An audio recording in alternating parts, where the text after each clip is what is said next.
8월달 오늘 우리에게 주시는 말씀 제목은 예수님 말씀입니다. 너희를 위하여 보물을 하늘에 쌓아두라. 우리의 보물을 하늘에 쌓아두라. 예수님 말씀, 이 말씀을 가지고 은혜를 나누려고 합니다. 2010년, 15년 전이죠. 영국의 로이터 통신, 많이 들어봤던 통신사입니다. 설문조사를 했는데 돈이, 재물이 인생 성공의 중요 증표인가 아주 노골적으로 질문을 해서 설문조사를 했는데 세계적인 통신사다 보니까 여러 나라에서 이제 조사 데이터가 모아졌습니다. 많은 자료가 있었지만 눈에 띄는 거 하나가 있었는데 그 여러 나라들 중에서 한국과 중국이 응답자가 나왔는데 돈이, 재물이 인생 성공에 가장 중요합니다라고 답을 냈던 공동률인데 69%입니다. 한국 사람과 중국 사람들이 재물에 대한 욕심이 많은 것으로 드러난 결과였습니다. 그로부터 7년이 지나 2017년 닐슨 코리아, 닐슨은 원래 다른 나라 회사인데 우리나라에도 지사가 들어와 있어서 한국 사회가 급속도로 발전했는데 그 성공 원인이 뭐냐라고 이렇게 조사를 했는데 그 데이터가 참 신비롭습니다. 부모의 재력으로 이렇게 성공했습니다가 88.4%였다고 합니다. 엄청난 지수가 나온 거죠. 물론 이 조사가 정확하다라고 말할 수는 없겠습니다만 사람들의 입으로 나온 것이기 때문에 입으로 나온 이야기는 틀린 데이터는 아닌 거죠. 우리가 느끼는 대로 이것은 좀 삐딱하게 보면은 물질 만능주의가 한국 사람, 중국 사람에게 너무나도 많이 있다는 그런 반증이기도 한데요. 이런 데이터가 나오다 보니까 여기에 대한 반론을 제기하는 그룹들이 또 다른 조사를 했습니다. 그로부터 4년 뒤 2021년 한국의 Job Korea 또한 알바몬 아는 사람들은 우리 청년들이 많이 알 텐데 아르바이트 하는 것을 이제 소개해주는 포털 사이트입니다. 그곳에서 우리 인간의 성공 여부는 부모 재력이 결코 아니다. 반론입니다. 부모 재력이 아니라 개인의 능력과 성실성이다. 이렇게 제기를 했어요. 그러면서 여러 데이터들을 이제 공개를 했는데 또 다른 데이터입니다. 어떤 데이터냐면은 자력으로 사업을 해서 성공한 사람과 부모의 돈을 종잣돈 삼아 사업에 성공한 사람들을 조사를 했는데 내가 그 사업에 성공을 해서 부모의 도움을 받았습니다라고 말했던 사람이 46%가 나왔답니다. 그런데 부모의 그 돈이, 재력이 이 사업의 결정적인 성공이었냐라는 질문에는 답변이 없었습니다. 질문을 했지만 답변이 나오지 않아서 데이터가 잡히지 않은 겁니다. 그런데 눈에 띄는 것이 뭐가 있냐면은 부모의 도움이 없이 내 혼자 자력으로 성공을 했다라고 이야기한 분들이 78%가 나왔습니다. 그러니까 부모 재력이 인생 성공의 중요 증표다라고 하는 반론으로서는 굉장히 중요한 데이터가 나온 거죠. 그것이 아니고 개인의 이 능력과 성실성이다. 이것이 오늘날 사람들에게 반론을 제기하는 그런 내용입니다. 여기다 더해서 2년 뒤에 2023년 서울대학교의 행복센터, 여기는 또 다른 조사 기관이기도 한데요. 이런 데이터를 보고합니다. 인간의 재물이 인간의 행복지수를 증가시키느냐라는 그 질문 앞에 오히려 행복지수를 저하시키는 우울증을 더 많이 유발한다. 아마 다른 학교가 이것을 했다고 하면은 그거 최고가 아니었으니까 믿지 않았을 텐데 서울대학교 행복센터가 학생들을 대상으로 한 조사였기 때문에 이 데이터는 아주 의미심장하게 사람들 앞에 보여졌습니다. 재물이 결코 행복지수를 높이는 것이 아니다. 오히려 우울증을 유발시킴으로 행복지수를 저하시킨다. 라고 이렇게 반론을 제기한 것이죠. 그러다 보니까 오늘날 아무리 물질 만능주의 시대라고 하더라도 물질이 만능은 아니다. 라고 하는 데이터가 형성이 된 겁니다. 자, 그러고 나서 한 번 더 조사를 했는데 여전히 우리 인간이 성공하려면 무엇이 가장 중요한가? 라고 질문을 했는데 그 답변은 역시 재물이었다고 이야기를 합니다. 그러니까 내용을 한번 정리를 해보면은 이 재물이 가지고 있는 장점도 알고 있고 재물이 가지고 있는 단점도 알고 있지만 여전히 사람들의 마음에는 여전히 사람들의 생각에는 물질이 먼저다라고 하는 것을 부인할 수가 없는 결과가 나온 거지요. 그렇습니다. 물론 이것이 우리 인간 상식에서 벗어나지 않기 때문에 새로운 것 아닙니다. 새삼스럽게 여기지도 않습니다. 그러나 저는 이 문제를 보고 분명하게 그 안에 의미는 들어있다 이렇게 생각을 하는데 뭐냐면요, 우리 물질이라는 것이 뭡니까? 물질이라고 하는 것은 생성, 발전, 소멸, 있다가도 없어지고 없었다가도 생기는 것이 물질입니다. 움직이는 거죠. 돌고 도는 것입니다. 수단일 뿐인 것인데 이 물질 재물이 목적으로 뒤바뀐 현실을 그대로 보여주고 있다는 것입니다. 물질의 순작용도 알고 있고 역작용도 알고 있지만 그래도 물질이 먼저다. 그러니까 수단이 아니고 목적이 돼버린 현실을 그대로 보여주고 있는 그러한 내용입니다. 그러다 보니 우리들 생각에는 물질 만능주의가 머리끝에서 발끝에 이르기까지 모든 사람들에게 자리 잡고 있는 일반적인 현상이 돼버리고 만 겁니다. 이것으로 끝나지 않습니다. 이러한 물질이 인간 상호 간의 채무, 채권 관계를 만들게 되지요. 성경에서는 희년을 통해서 이거를 다 해소하는 방법도 하나님의 법으로 만들어 주시기도 했지만 오늘날은 그러한 제도가 없습니다. 그에 따라서 갑을 관계가 생기기도 하고 갑을 관계를 뛰어넘어서 권력 관계를 만들기도 하고 그래서 재물을 최고의 가치로 여기고 있는 이러한 현실은 우리 인간이 생각지도 못한 더 심각한 상황들을 만들어내기도 합니다. 사람들은 이거를 물질 문제라고 얘기하고 사회적인 문제라고 이야기를 하고 이것은 자본과 임노동의 문제라고도 막 이야기를 하고 있습니다만 우리 믿는 사람들은 그것만 보는 것이 아니라 그 인간 중심에 있는 이 영적인 상태, 영적인 문제로 이 문제를 볼 필요가 있는 것입니다. 우리가 8월 첫째 주일 뜨거운 폭염이 있는 때에 할 만한 것이 많이 없는 때에 이 말씀은 한 번씩 꼭 우리가 체크하고 넘어가야 될 본문이어서 오늘 이렇게 이 제목을 한번 정해본 것입니다. 이런 문제에 대해서 예수님은 뭐라고 말씀을 하셨을까요? 자, 우리들의 문제를 이야기했습니다. 순작용도 역작용도 그에 따르는 파생 효과까지도 다 이야기를 했는데 어느 누구도 이 물질을 통해서 하나님 영광을 드러내고 생명을 살리고 주의 일에 힘쓰도록 노력하자는 이야기를 하는 분이 한 명도 안 나오는 겁니다. 왜 그럴까요? 엄밀히 보면은 세상 지식은 참으로 탁월하지만 하나님을 향한 하나님의 이 땅의 계획을 향한 영적인 지식에 있어서는 너무나 문외한인 것입니다. 목적이 수단이 되고 수단이 목적이 돼버린 현실은 하나님에 대한 믿음을 완전히 저버리게 만드는 아주 좋지 않은 결과를 낳게 되는데 이러한 현실이 오늘날에도 있지만 예수님 시대에도 똑같이 존재하고 있었던 것이죠. 오늘 자정이가 읽은 하나님의 말씀입니다. 마태복음 6장 19절 이하. 많은 사람들이 물질에 굉장히 포커스를 두고 있을 때에 제자들도 주님을 따르면서 예수님이 왕이 되시면 우리도 물질적으로 풍성한 것을 누릴 수 있겠다라고 생각을 하고 있는 그때에 예수님께서는 제자들에게 이런 말씀을 하십니다. 재물을 땅에 쌓아두지 말라.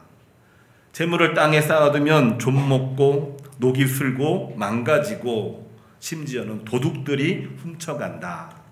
그러므로 너희는 재물을 땅에 쌓아두지 말고 하늘에 쌓아두라. 거기는 좀도 먹지 않을 것이고 동록도 없을 것이고 도둑이 구멍도 뚫지도 못할 것이고 도둑질도 못하는 곳이니라.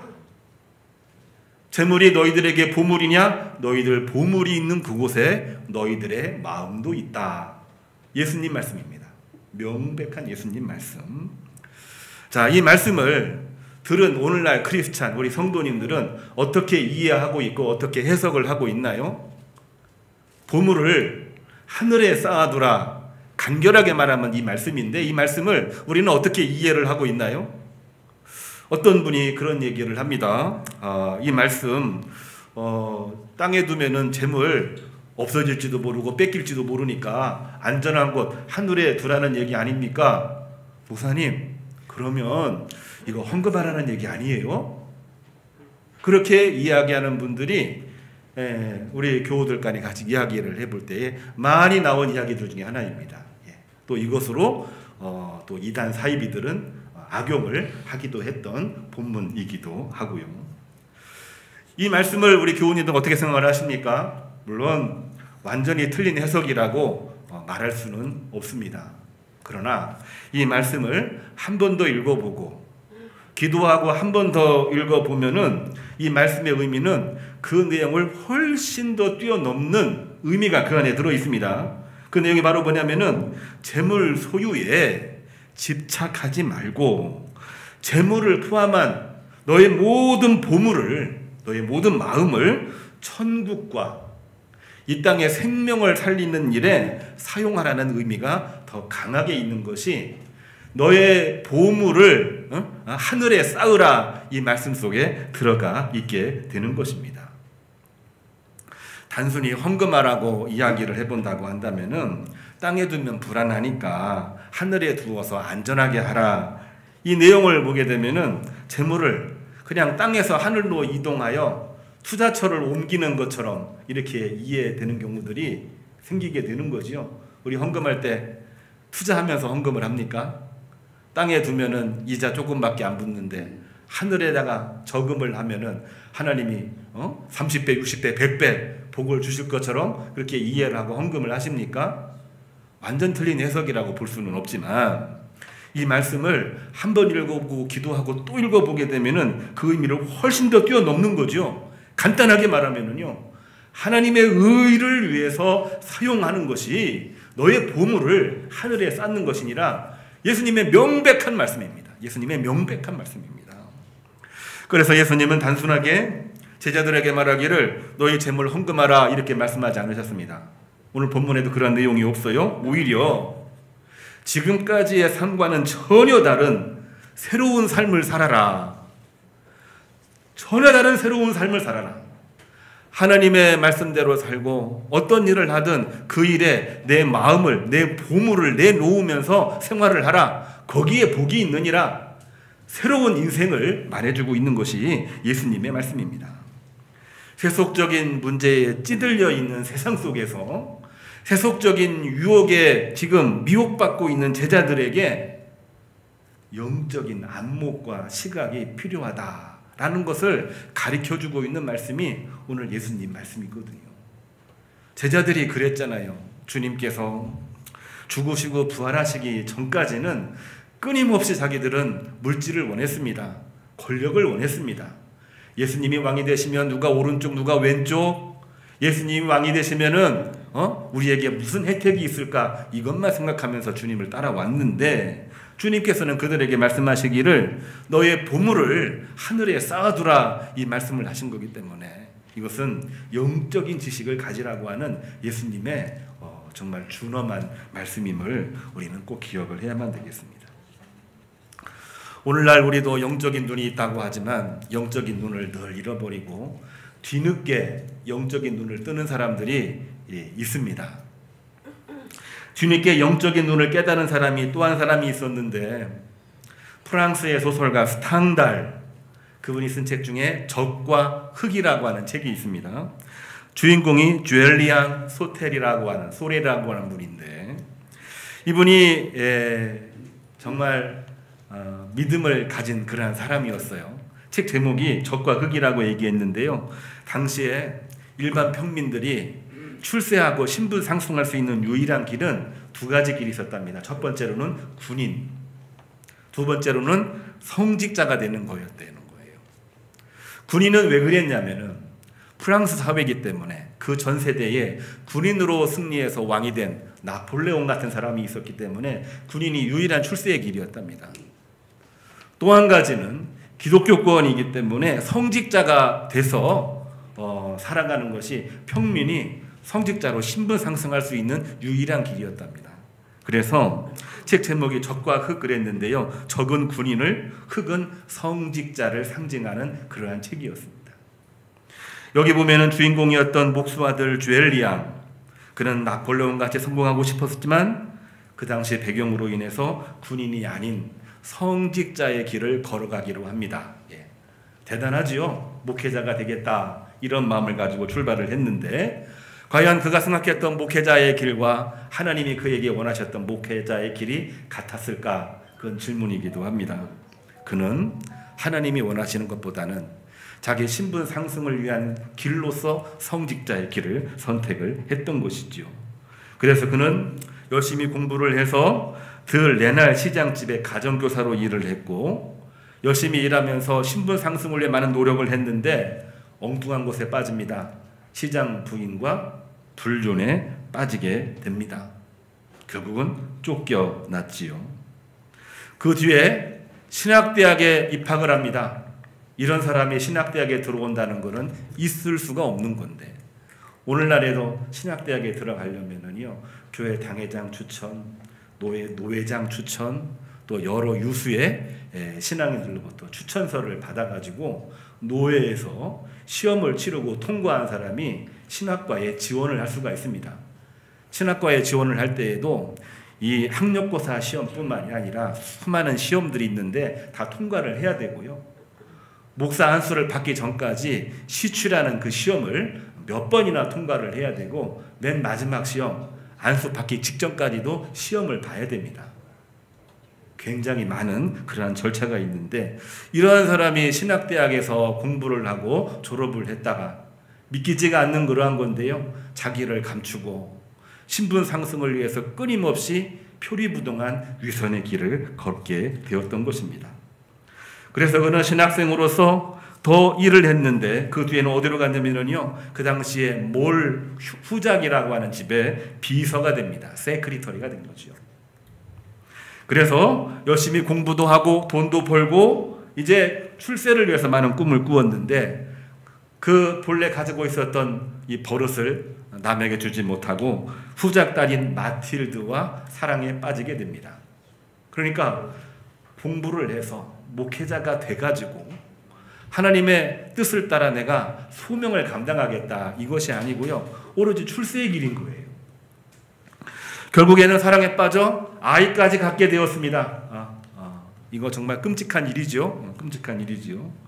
자, 그런데 이러한 상황이 되지니까 더 복잡하게 되고 그 전에 이 불륜에 빠져 있었던 이 드 레날 부인, 그 부인이 이 주엘리앙의 과거를 폭로하면서 이 사람은 위선자입니다. 목회자가 될 사람도 아니고 이 사람은 오로지 성공만을 위해서 수단과 방법을 가리지 않는 사람입니다. 라고 이렇게 폭로를 하게 되다 보니까 결국에는 이 감정이 격해져서 이 주엘리앙이 그를 폭로한 드 레날 부인을 총으로 쏴 살해하려고 하는 일로 사건이 변화되게 됩니다.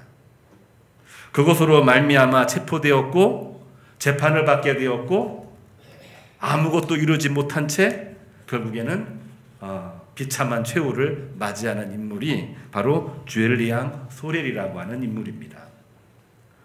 우리가 소재로 보게 되면은요, 목회자가 된다라고 하는 이것에 야, 그분은 참 소명을 가지고 큰 꿈을 이룰 사람이다라고 말을 했지만 그 좋은 그 길에도 하나님이 주시는 은혜와 복을 가지고 하나님이 주시는 영적인 가치를 가지고 나가는 게 아니고 엉뚱한 다른 곳에 목적을 두고 살다 보니까 그는 결국 비참한 최후를 맞이할 뿐만이 아니라 프랑스 사회, 기독교권에 엄청난 충격을 주고 정말 교회의 그늘을 만드는 그러한 역할을 하게 됐던 인물이 이 쥘리앙이라고 하는 인물입니다.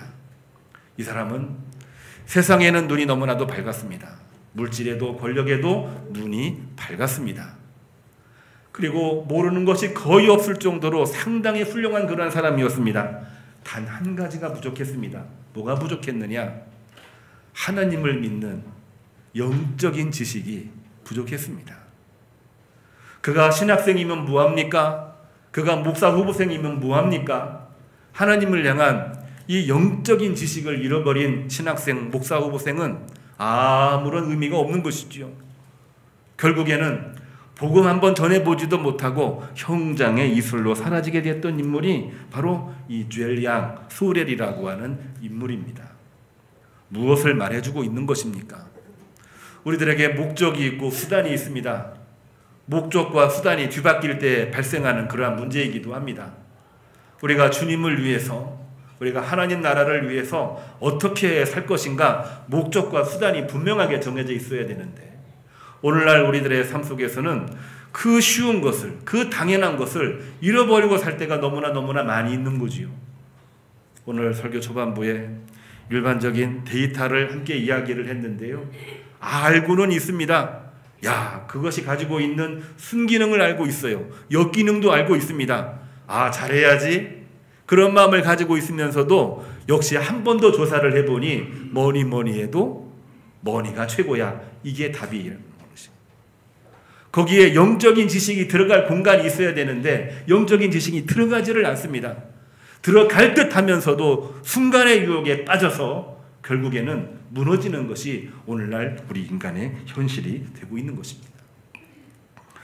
우리에게 무엇이 부족한 것입니까? 오늘날 모든 것이 다 갖춰져 있는 시대에 뭐가 부족한 것입니까? 저는 이 사회가 문제가 많다, 인간이 악하다 이런 이야기를 하려고 하는 것이 아닙니다. 다 훌륭한 사람들입니다만 한 가지 부족한 것이 있으니 우리 마음속에 하나님을 향한 영적인 지식을 우리는 결코 놓쳐서는 안 되는 사실을 저는 말씀을 드리고 싶은 것입니다. 예수님은 그래서 이렇게 말씀하셨습니다. 마태복음 16장 22절에 우리 눈은 몸의 등불이니 내 눈이 성하면 내 온몸이 밝을 것이다. 생각을 잘해야 되는 것입니다. 눈이 밝아야 몸이 밝아집니다. 새로운 생각 없이 새로운 세계가 있을 수가 없습니다. 새로운 생각이 뭡니까? 오늘 함께 있는 본문 잠언 8장 1절을 보면은 솔로몬은 그것이 다름이 아니라 하나님이 주시는 지혜라고 분명하게 말하고 있습니다. 베드로는 베드로전서 2장 11절에 우리 자신을 나그네로 여기고 세상 정욕을 제어하고 죄와 사망에서 해방되어 자유함을 얻으라. 이번 주에 우리가 목장 예배 드리면서 함께 읽을 말씀이 바로 그 내용이기도 합니다. 시편 기자는 너무나도 훌륭한 고백을 했습니다. 우리가 다 암송하고 있는 시편 23편. 여호와는 나의 목자시니 내게 부족함이 없으리로다. 세상에 수많은 해야 될 것들이 있다고 할지라도 이러한 때에 하나님을 향한 영적인 지식을 우리가 확고하게 붙잡고 있지 아니하면은 우리는 언제 쓰러질지 모르는 것입니다. 알고 있어도 쓰러지는 것입니다. 알고 있어도 실수하는 것입니다. 이러한 때 하나님께서는 솔로몬을 통해서 베드로를 통해서 시편 기자를 통해서 영적인 지식을 갖추라 이 말씀을 주시고 있는 것입니다. 오늘 우리 보물이 있는 곳에 우리 마음도 있다. 예수님께서 이렇게 말씀을 해주셨어요. 우리 마음속에 있는 보물이 과연 어디에 있습니까? 수단입니까? 목적입니까? 다시 한번 질문합니다. 우리 마음속에 있는 보물이 과연 뭡니까? 단순히 물질이라고 얘기하면은 수단을 목적화시키는 것밖에 안 되는 거지요. 우리의 목적이 뭡니까? 우리 크리스찬의 목적이 뭡니까? 그것은 하늘나라 천국이요. 그 말씀으로 이 땅에 생명을 살리는 귀한 일인 것입니다. 거기에 목적을 두고 살아갈 때 하나님께서는 그 가운데에서 이렇게 세우시고 역사하신다 했습니다. 폭우도 폭염도 걱정입니다. 우리 잘 견뎌내야 됩니다. 경제 회복도 중요하고 요즘 많이 이야기하고 있는 관세 전쟁 끝난 것처럼 보이지만 앞으로 계속될 것 같지요. 그것도 중요합니다. 하반기 계획도 열매도 매우 중요합니다. 그렇지만 우리에게 더 중요한 거 이 여름에 이 폭염 중에 하늘의 보물을 쌓는 이 귀한 일에 우리가 마음을 다하여 찬양하고 예배하고 기도하고 하나님의 지혜를 주십시오. 하나님이 주시는 소명을 가지고 살게 해주십시오. 하나님, 눈을 열어주십시오. 우리 눈이 밝아지게 해주십시오. 이 기도를 하는 가운데에 영적으로 승리하고 우리 모든 가정에서, 우리 모든 직장에서, 하반기의 모든 일들 속에서 하나님이 주시는 승리 열매가 차고 넘치기를 주님의 이름으로 축복합니다.